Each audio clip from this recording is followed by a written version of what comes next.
Aujourd'hui, nous rencontrons Samuel Parizet, préfet de la MRC Rocher-Percé, pour discuter de la suspension du programme Réno-Région, une aide essentielle pour les familles à faible revenu de la région, et de la lettre ouverte adressée aux candidats aux élections pour soulever les préoccupations majeures de la MRC.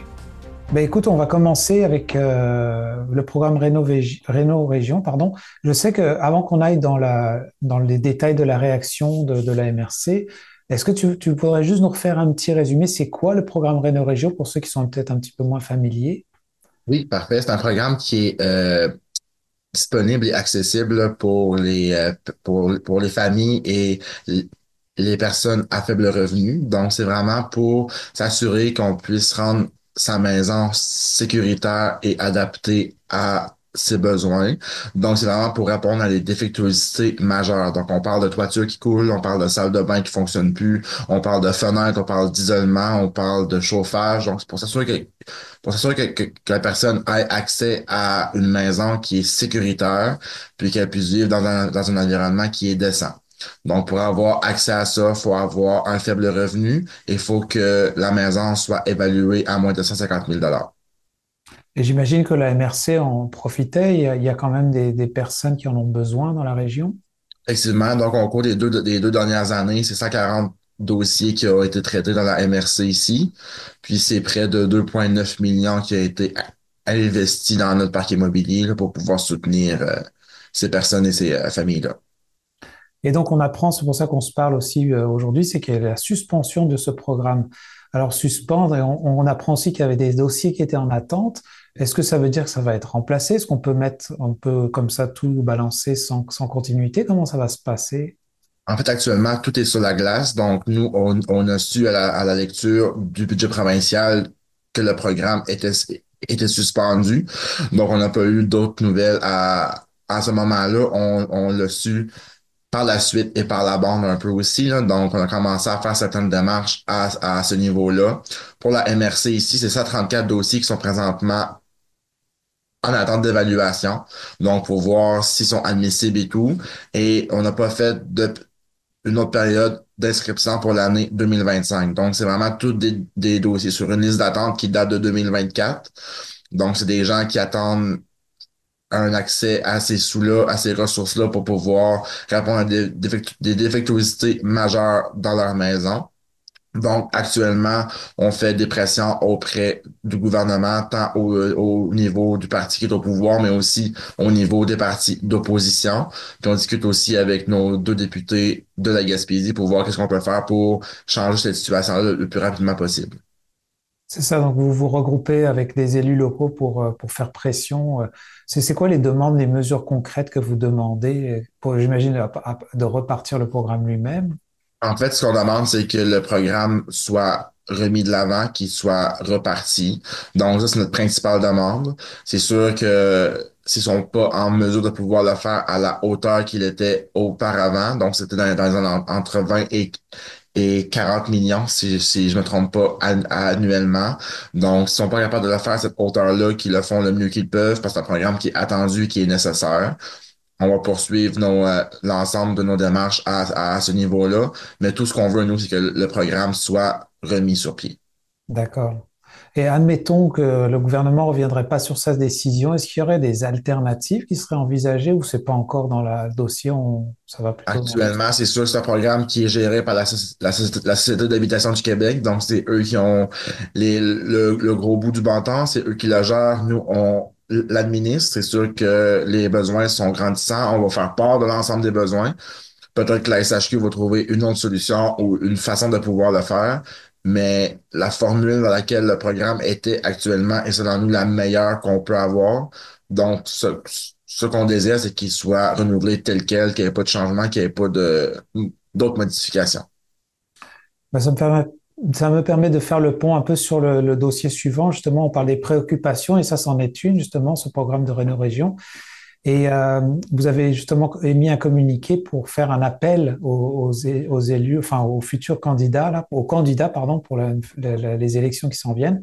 Est-ce que tu veux nous parler un petit peu plus en détail de pourquoi cette démarche? Oui, effectivement. Donc, actuellement, on est en campagne au niveau fédéral. Donc, il y a des débats qui se font dans notre circonscription. Donc, il y a un débat qui se fait à Saint-Anne-des-Monts et un autre aux Îles-de-la-Madeleine. Pendant qu'il n'y avait pas de débat sur notre territoire et qu'on avait des préoccupations, nous, à mettre de l'avant, on a décidé de faire un communiqué de presse qui me fait état de nos enjeux, de nos préoccupations, avec des questions qui y sont intégrées, qu'on a transmis aux médias locaux et on a aussi transmis ça aux candidats et aux candidats pour s'assurer qu'ils puissent avoir accès à ces questions-là. L'objectif, c'est que nos enjeux soient maintenant partie prenante là, dans les débats et dans les discussions sur la scène politique de ces enjeux-là, donc je vais aller en général. Là, le premier touche vraiment le domaine de l'assurance-emploi. Donc, on sait qu'actuellement, le- la formule de l'assurance-emploi actuelle ne répond pas aux enjeux de notre territoire.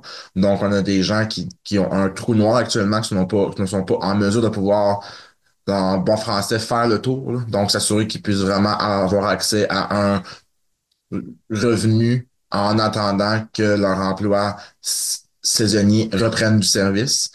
Donc, on a une économie qui est basée sur tout ce qui est la saisonnalité. Donc, on doit s'assurer d'avoir le meilleur moyen, les meilleures réponses pour pouvoir soutenir cette industrie-là. Donc, nous, ce qu'on demande, c'est qu'il y ait des modifications qui soient faites au niveau de l'assurance en emploi pour soutenir là, ces travailleurs et ces travailleuses-là. D'accord. Avez-vous d'autres préoccupations que vous avez mis de l'avant justement dans D'un ce... autre côté, c'est vraiment au niveau des pêches aussi. Donc, tout ce qui est au niveau de l'industrie des pêches. Ce qu'on demande, c'est un soutien au niveau des infrastructures, au niveau portuaire. Donc, s'assurer qu'on cesse de se lancer la balle entre le provincial, le fédéral, pour savoir à qui appartient ça, les infrastructures, qui doit être là pour pouvoir soutenir. Et on demande aussi un soutien aux administrations portuaires qui sont gérées par des bénévoles qui portent ça à bout de bras, qui ont plus ou moins de soutien. Donc, ce qu'on demande, c'est qu'il y ait des choses qui sont mises en place pour pouvoir accompagner là, ces bénévoles-là qui portent ça à bout de bras. Toujours dans le monde des pêches aussi, on a fait des demandes au niveau des travailleurs étrangers qui sont temporaires. Donc, dans le domaine des pêches, actuellement, il y a certains irritants pour la venue de ces travailleurs-là. Donc, c'est difficile de pouvoir faire leur accueil ici avec leur famille. Donc, on veut qu'il y ait des modifications qui soient faites à ce niveau-là, qu'on puisse faciliter le processus d'accueil, mais aussi le processus au niveau de la mobilité. Donc, s'il y a une personne qui vient travailler ici pour une usine, par exemple, n'a pas l'autorisation de pouvoir se promener dans d'autres entreprises du milieu qui auraient des besoins aussi. Fait que moi, je me dis, si la personne vient travailler sur notre territoire, a le désir de pouvoir venir vivre ici, de pouvoir s'y installer éventuellement, mais de continuer à pouvoir travailler. Si c'est plus tranquille à l'usine, puis on aurait des besoins au niveau des hôtels, au niveau de la restauration, au niveau de d'autres entreprises, est-ce qu'on peut faire un partage au niveau des ressources qui serait gagnant-gagnant pour les entreprises, mais aussi pour la personne qui vient travailler, qui va avoir un revenu qui est décent pour pouvoir vivre de ça aussi. Sinon, d'un autre côté, on parlait de tout ce qui était revenu médian au niveau des personnes âgées aussi. Donc, ils vivent avec un revenu qui est fixe depuis plusieurs années. Donc, il y a plus ou moins d'augmentation à ce niveau-là. Le coût de la vie augmente. Donc, le prix du loyer augmente, le coût de l'épicerie augmente, toutes les factures augmentent, mais leur revenu ne suit pas.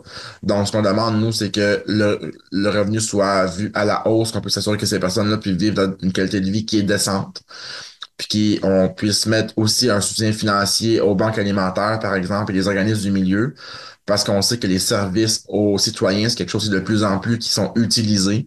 Donc, c'est dans l'objectif que ces personnes-là puissent avoir accès à de la nourriture. Puis si jamais c'est pas possible parce qu'on vit d'assurance-emploi ou que son revenu n'est pas assez élevé, qu'il ait accès là, à une ressource qui est adéquate. D'accord. Et donc là, du coup, j'imagine qu'après, c'est libre aux médias de transmettre les questions durant les débats ou pas, c'est bien ça? Effectivement, moi, j'ai demandé aussi aux candidats et aux candidates de nous répondre s'ils le désiraient, de nous faire part là, de leur réponse à ces questions-là. Puis nous, on va pouvoir faire une divulgation de l'ensemble de leurs réponses si réponse nous obtenons. Ben, merci beaucoup, Monsieur Parisé, pour votre temps. Mais merci beaucoup, une bonne journée. Vous écoutez votre reflet d'ici. Revoyez tous nos reportages sur notre site Internet. Marché Richelieu de Cap-d'Espoir, l'endroit où faire son épicerie devient un plaisir à découvrir et à partager. Venez déguster nos produits du terroir gaspésien et nos spécialités cuisinées ici même, la cuisine de notre chef Nicolas. Que ce soit pour le prêt-à-manger ou un dessert fait maison, pour des produits frais, de la bonne bière gaspésienne ou simplement pour le plein d'essence, rendez-vous au marché Nicolas de Cap-d'Espoir.